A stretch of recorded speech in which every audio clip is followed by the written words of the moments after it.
back to Plymouth, Britain's ocean city and venue for Plymouth Ideal Org 2020.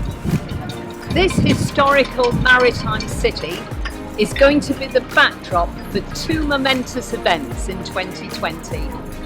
The first is the Mayflower 400 celebrations to commemorate the voyage of the Pilgrims in 1620, who sailed from Plymouth in their ship the Mayflower. They landed in Cape Cod in North America, where they settled and helped found the American nation. The second momentous event in 2020 is the opening of Plymouth Ideal Org, just up the river from here, and renovations are underway as I speak. Come with me and I'll take you on a tour of some of Plymouth's other historical buildings.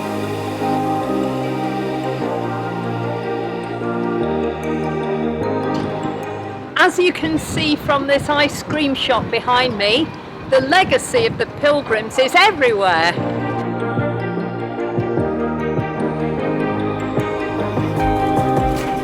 Here we are just entering New Street, which would have been new in 1620.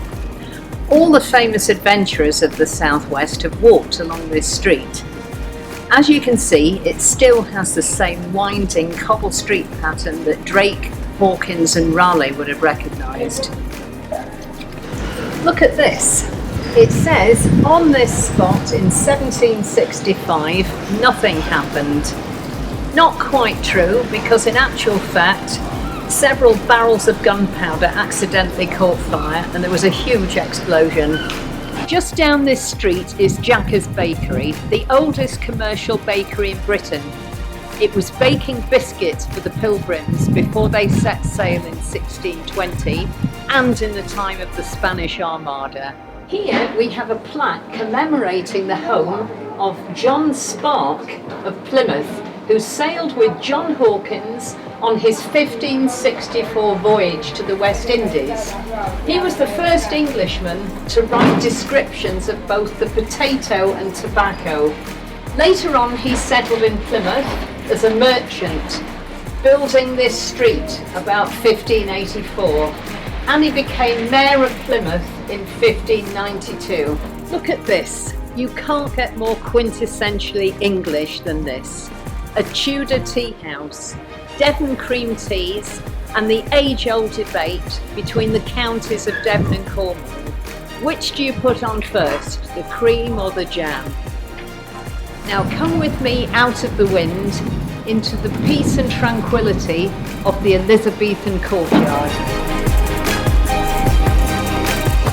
This would have been the courtyard of a rich merchant's house at a time when Plymouth was the source point of the English-speaking world. Now here's a full list of the Plymouth Pilgrims that sailed on the Mayflower in 1620.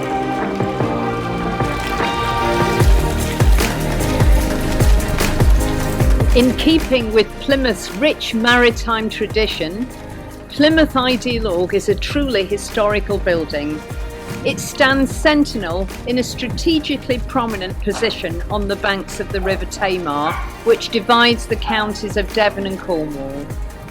From this port sail the great adventurers of the past to explore other lands and what was terra incognita.